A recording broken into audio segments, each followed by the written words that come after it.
Y'all, it's scary out here right now. We're getting older. I'm going to be 50. Right now, I'm 49. I have no retirement, no savings. I filed bankruptcy last year. It's like, what do I do? So I had to sit back and think about where I wanted my life to be and what I wanted it to look like uh, in the near future.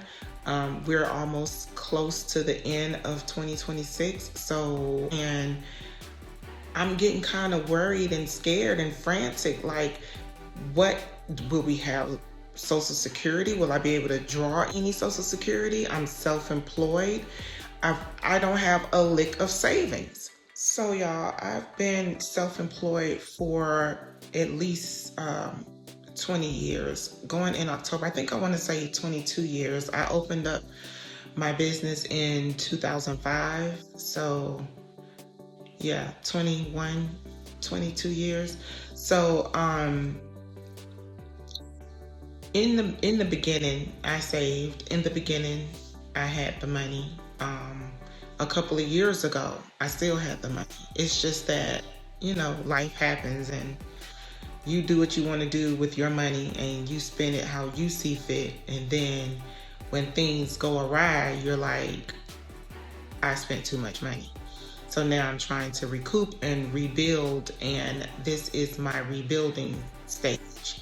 And so yeah, I've been thinking about my 50s, and like I'm half 100.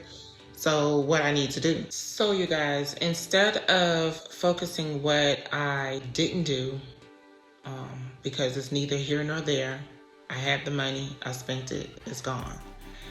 I am focusing on the next 5 to 10 years going forward, or maybe even playing out my whole life for the next 20 years, God willing, that I am in the right frame of mind, this good state of health, where I'm able to continue my business for the next 20 years, because I feel like that I wasted the first 20.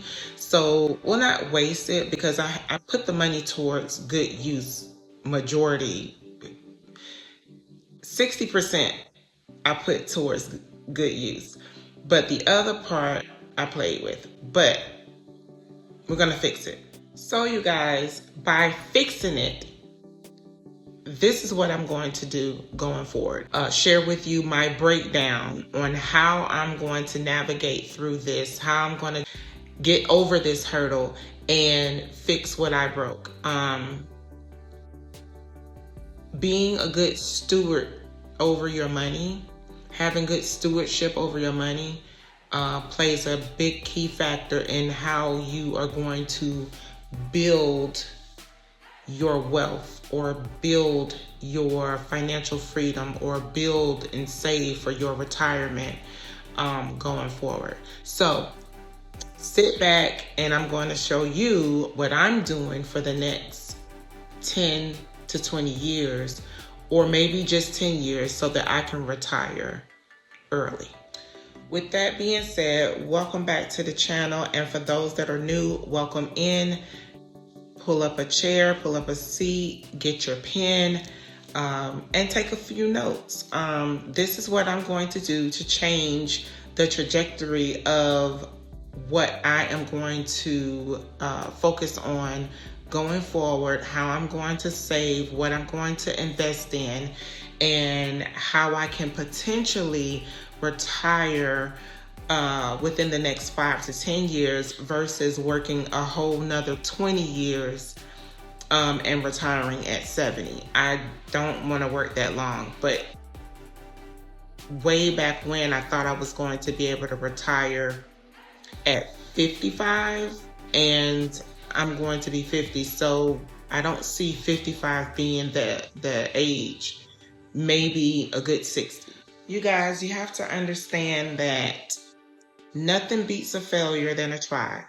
And for me, since I'm self-employed, I chose the investment company Vanguard to initially set up 3 accounts for myself, so that I can start saving and investing in my future. Using Vanguard for all 3 accounts that I'm setting up, it's not required to do that, but for me, I feel like it will be more easier for me to have all of my accounts with one investment company rather than with different other companies. And plus, I'm able to see everything on one dashboard. It just makes life more simpler, more easier, and less expensive on your pocket. Also, with the compounding of interest, that is another reason that I wanted to have all 3 accounts with one investment company. But you're here to see what my 3 strategies are, and I am going to give you number 1 right now. So since I am self-employed, I have no 401k or anything like that. So I have to open up, what I'm going to do is open up a Roth IRA, which will allow my income that I feed into the account will grow tax-free. So I feel like that will be a good start with investing and opening up a Roth IRA account, where normally, you would have this 401k, but if I don't have a 401k, I have to do something to invest in. And right now, I think the max for under 50 is $7,500. And I do believe once you hit 50, your max contribution limits at this time, for 2026, your max contribution limits will go up to $8,600, and you can invest in up to that amount. But the IRS set their annual contribution limits, and it changes over time. So by the time maybe next year or the year after, I will see what my max contribution will be, and I would look at my income, what I generated for that particular tax period, and then I will decide what will be beneficial for me to feed into the IRA account. My second account would be the self-employment account, because like I said, I am self-employed.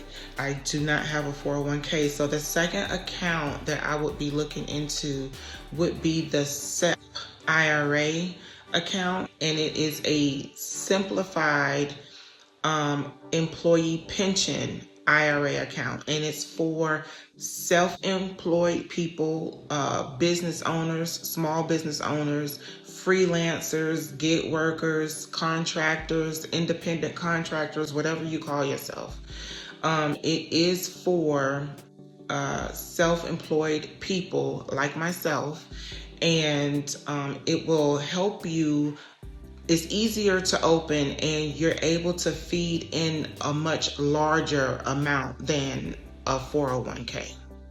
So during this video, at this time for 2026, the SEP IRA max contribution limits is up to $72,000, and that would be, I don't have $72,000, but that would be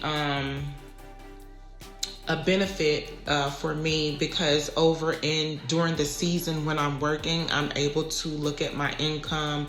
I can contribute 20% of my income, whatever I make, and feed it into the SEP IRA account, and it will grow the tax deferred interest.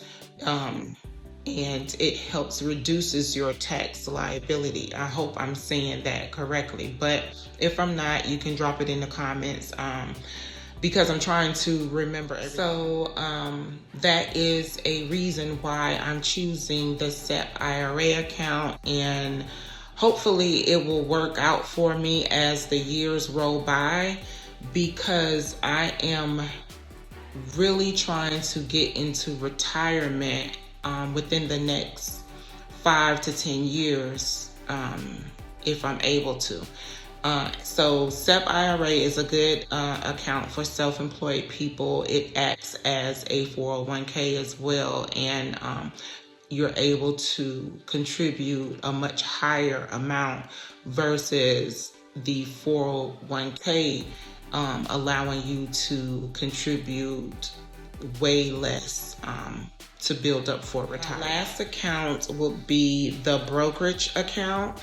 That's not considered a retirement account, and that's also with Vanguard, but I will be contributing to an index fund.